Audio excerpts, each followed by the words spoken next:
మనతో పాటు ప్రస్తుతం రాజకీయ విశ్లేషకుడు, సినీ నిర్మాత త్రిపురనేని చిట్టిబాబు గారు మనతో పాటు ఉన్నారు. ఆయన అడిగి తెలుసుకుందాం మరిన్ని విషయాలు. సార్ నమస్తే. సార్ నమస్తే సార్, ఎలా ఉన్నారు? ఆల్వేస్ సార్ చెప్పండి, ఇప్పుడు సిబిఎన్ని గెలిపించడానికి బీజేపీ కూడా బరిలోకి దిగబోతుంది అని చెప్పేసి వినిపిస్తున్నాయి వార్తలు. ఎలా ఉంటాయి? బీజేపీకి సిగ్గు, శరం, మానం, అభిమానం, రోషం, పౌరుషం, ఒక సిద్ధాంతం, ఒక విధానం ఉంటే చంద్రబాబు తోటి కలవరు.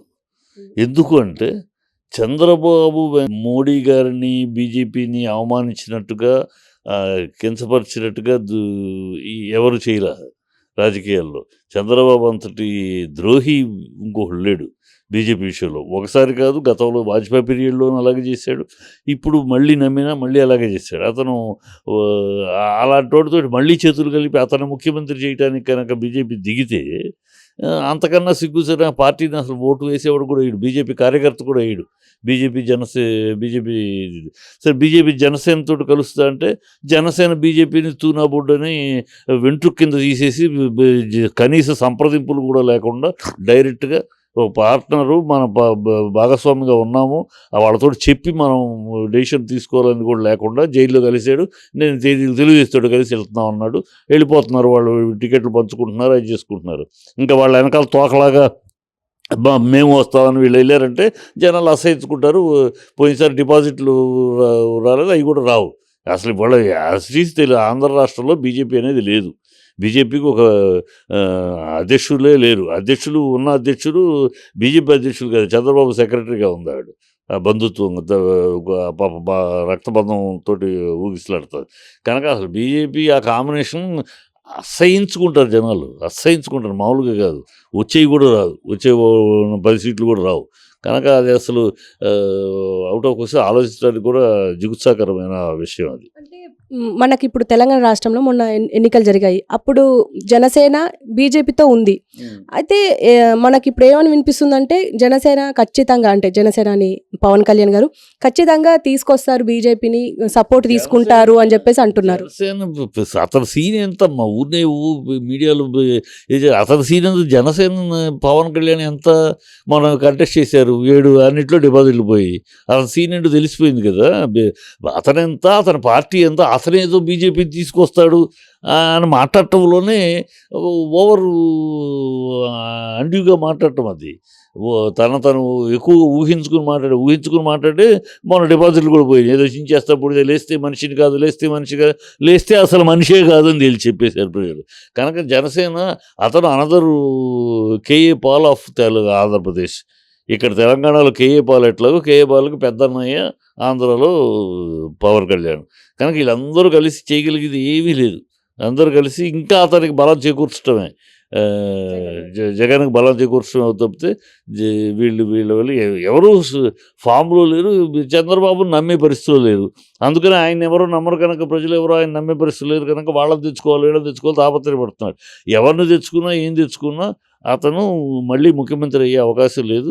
పైనున్న నందమూరి విశ్వఖ్యాత నరసారి నందమూరి శాపం, ఆయన పడిన శోభ చంద్రబాబు అనుభవించాలి, చంద్రబాబు మీద పడతానే ఉంటుంది అంతే. సరే, ఇప్పుడు ప్రధానంగా వినిపించేది ఏంటంటే సీఎం జగన్ని ఖచ్చితంగా అరెస్ట్ చేస్తారు అని చెప్పేసి అంటున్నారు. అంటే మనకు సోషల్ మీడియాలో ఎక్కువగా ట్రోల్ అవుతుంది. ఏమంటారు? వాళ్ళ కోరిక ఏదో ఒకటి అయితే మనం గెలుస్తామని.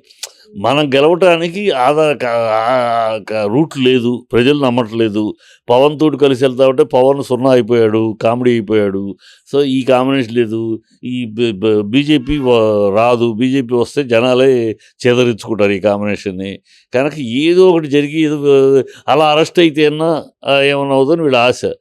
అరెస్ట్ అయితే అవ్వచ్చు, అదేముంది, అరెస్ట్ అయితే ఇప్పుడు అయ్యాడంటే ఇంకా సింపతి ఇంకా పెరుగుద్ది. అరెస్ట్ అయ్యాడనుకోండి ఇంకా సింపతి పెరుగుతుంది. ఇప్పుడు చంద్రబాబు అరెస్ట్ అయితే సింపతి పెరిగింది అనుకుంటున్నారు కదా మరి వీళ్ళు.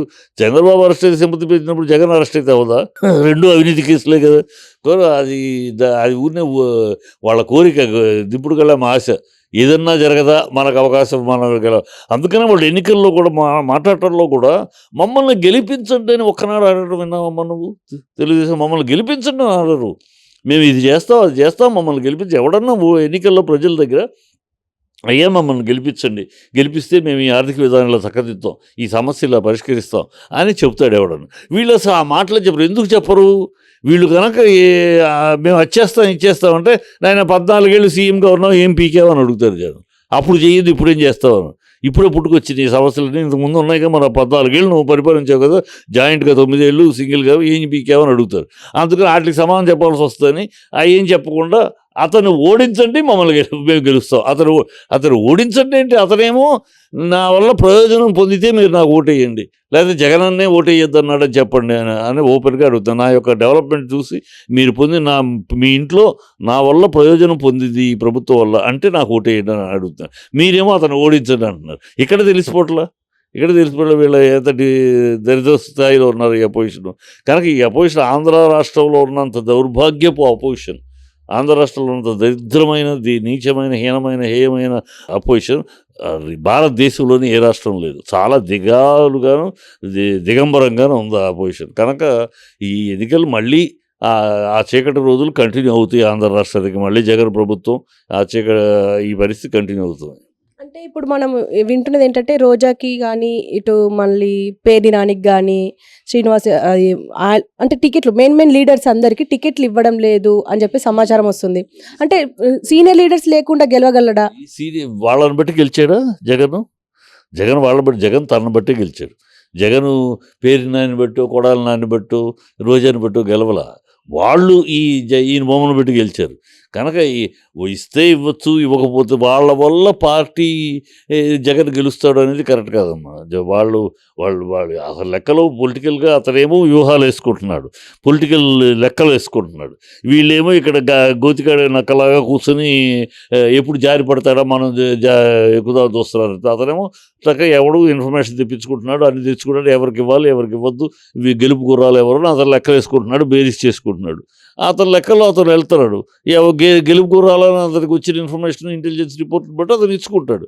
వాళ్ళ వల్ల జగన్ బట్టే ఆ పార్టీ, జగన్ బట్టే ఆ క్యాండిడేట్స్ మొన్న 151 మంది గెలిచిన వాళ్ళు జగన్ బొమ్మను పెట్టుకుని గెలిచారు. కానీ వాళ్ళ ఇండివిజువల్ గెలిచిన వాళ్ళు ఒక్కళ్ళ పేరు చెప్పమ్మా. ఇండివిజువల్ ఎవరో ఒకరికి గెలవాలి. వాళ్ళందరూ జగన్ ప్రజలు కోరుకున్నారు ఆ టైంలో.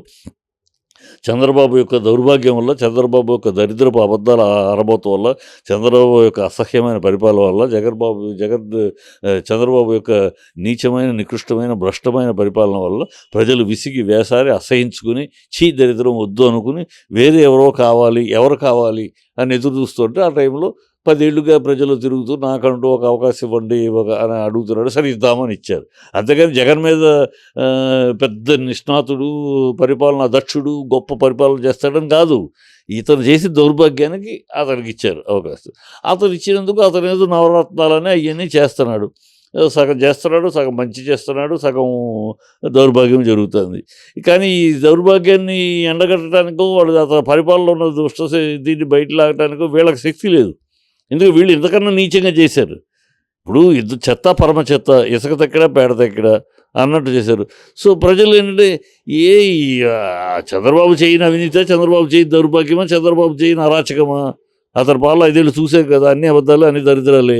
సో ఇది ఏదో చేస్తున్నాడు కదా, కనీసం పేదలకు నవరత్నాలని పెన్షన్లు ఇస్తున్నాడు కదా, అవి కూడా చంద్రబాబు అన్ని వాగ్దానాలను మంటలో కలిపినాడు.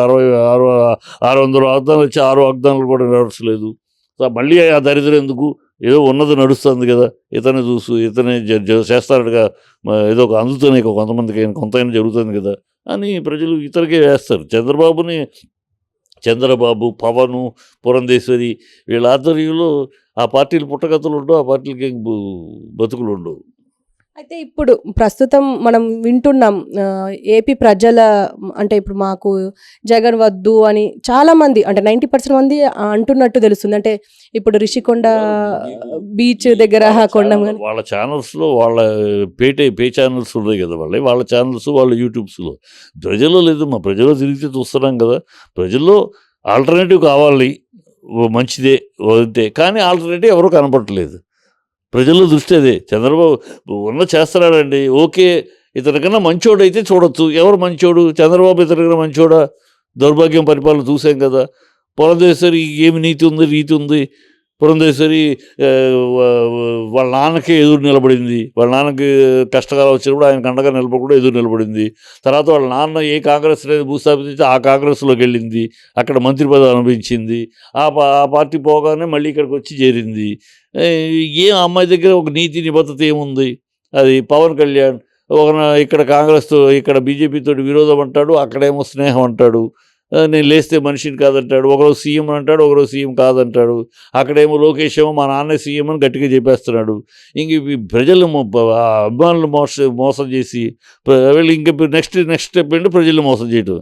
అందరినీ మోసం చేసి వాళ్ళు పవన్ కళ్యాణ్ జన సైనికులే పాపం రక్తమాంసాలు ధారపోసి మా Jagan CM power star CM doom అని అతను చివరికి గబుక్కుని చల్లార్చేసి నేను చంద్రబాబు కాళ్ళ దగ్గర కూర్చుంటారు మీరు కూర్చోండి అంటే వాళ్ళు ఎవరు కూర్చొని సిద్ధంగా లేరు. వాళ్ళ సైనికులే వాళ్ళని చీపమ్మంటున్నారు. సో వీళ్ళెవ్వరూ ఒక నిబద్ధత ఒక నిర్దిష్టమైన రాజకీయం కనపట్ల. వీళ్ళతో కంపేర్ చేసినప్పుడు జగనే బెటర్గా కనపడుతున్నాడు. ఏదో తన పని చేసుకుపోతున్నాడు. 10 కార్యక్రమాలు 6 చేయొచ్చు, 4 చేయలేకపోవచ్చు, కానీ చేస్తున్నాడు కదా.